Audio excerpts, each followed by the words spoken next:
Hello दोस्तों, आज हम बात करेंगे largest river in India and Indians की कुछ रिवर्स के बारे में। फर्स्ट ऑफ ऑल हम बात करेंगे गंगा के बारे में। देख सकते हैं मैंने यहाँ पे कुछ स्लाइड्स बनाई हैं गंगा के बारे में। गंगा गंगा की जो कुल लंबाई है, आप पढ़ सकते हैं। गंगा की जो कुल लंबाई है 2525 किलोमीटर है, लंबी है, जो इंडिया से flow through India and then Bangladesh को चली जाती है बंगाल की खाड़ी में।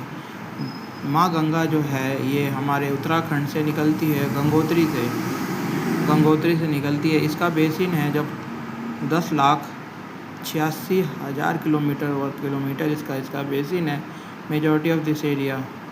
और जिसका जो 10,86,000 में से 8,61,404 किलोमीटर इंडिया में इसका जो बेसिन है, जो इसका नदी का किनारा है, वो इंडिया में ही है।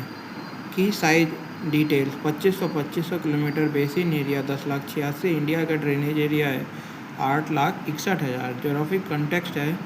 ये इंडिया के हिमालय माउंटेन में उत्तराखंड में निकलती है। और जबकि ये फ्लो ईस्टवर्ड्स से होती है। ये उत्तराखंड के बाद यूपी में जाती है, यूपी के बाद बिहार में जाती है, बिहार के बाद झारखंड के बाद ये बंगाल में जाके और नदियों के साथ मिल जाती है। देन ये बंगाल के बाद जाके ये बंगाल की खाड़ी में मिलके एक सबसे बड़ा डेल्टा बनाती है, जो है सुंदरबन के नाम से जानते हैं, ब्रह्मपुत्र के साथ बे ऑफ बंगाल में गिरती है। बात करेंगे गोदावरी के बारे में। गोदावरी नदी भारत की दूसरी सबसे बड़ी नदी है। गोदावरी दूसरी इंडिया की सबसे बड़ी नदी आफ्टर रिवर, और इसका थर्ड बेसिन है इंडिया में, जो 10% जोग्राफिकल एरिया कवर करता है। त्र्यंबकेश्वर महाराष्ट्र से निकल के ये महाराष्ट्र से तेलंगाना के बाद आंध्र प्रदेश, छत्तीसगढ़, उड़ीसा में जाती है, और जब जाके बे ऑफ बंगाल में गिर जाती है। को दक्षिण गंगा के नाम से भी जाना जाता है, गोदावरी।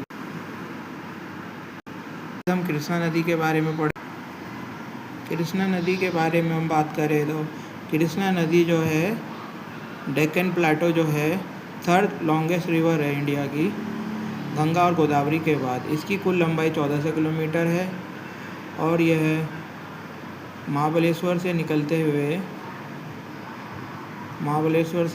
हुए ये महाराष्ट्र के बाद कर्नाटक, आंध्र प्रदेश, तेलंगाना, आंध्र प्रदेश में यमुना नदी गंगा की सहायक नदी है। यह हमारे देश की चौथी सबसे बड़ी नदी है। यह नदी उत्तराखंड के बाद हरियाणा, पंजाब,